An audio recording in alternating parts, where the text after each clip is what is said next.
क्या आम आदमी पार्टी हिमाचल प्रदेश में कोई सफलता हासिल कर पाएगी?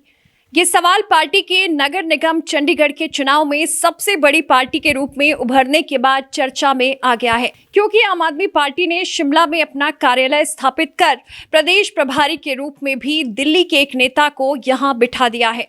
वैसे तो 2014 के लोकसभा चुनाव से ही प्रदेश की चारों सीटों पर चुनाव लड़कर पार्टी अपना स्थान बनाने में लगी हुई है, लेकिन 2014 के चुनाव के बाद आज तक पार्टी ने प्रदेश में आधिकारिक रूप से कोई बड़ा चुनाव नहीं लड़ा है।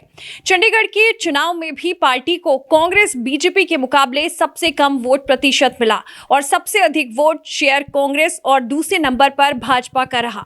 इसलिए चंडीगढ़ में मिली आपकी सफलता को एक बड़ी जन स्वीकार्यता भी नहीं माना जा सकता। चंडीगढ़ नगर निगम में बीजेपी का कब्जा था और इन चुनाव में उसके मेयर का भी आपके हाथों हार जाना निश्चित रूप से एक बड़ी राजनीतिक घटना है। पंजाब में जब से कैप्टन अमरिंदर सिंह कांग्रेस छोड़कर अपनी पार्टी पंजाब लोक कांग्रेस बनाकर बीजेपी के साथ गठबंधन में गए हैं, उसके बाद ही चंडीगढ़ के ये चुनाव हुए हैं। ऐसे में इन चुनाव के परिणामों को इस नए गठबंधन के भविष्य के रूप में भी देखा जा रहा है।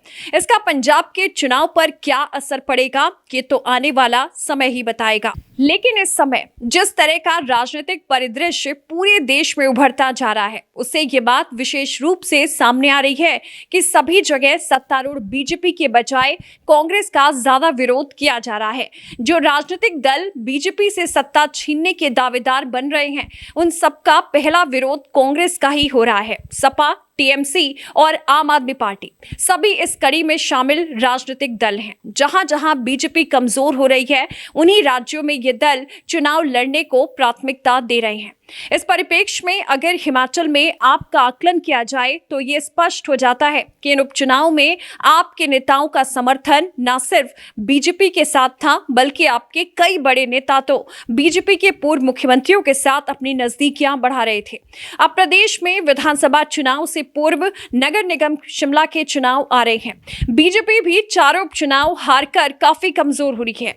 नगर निगम शिमला में भी बीजेपी की स्थिति बहुत नाजुक है। इस परिदृश्य में आपने शिमला नगर निगम के चुनाव लड़ने का ऐलान किया है।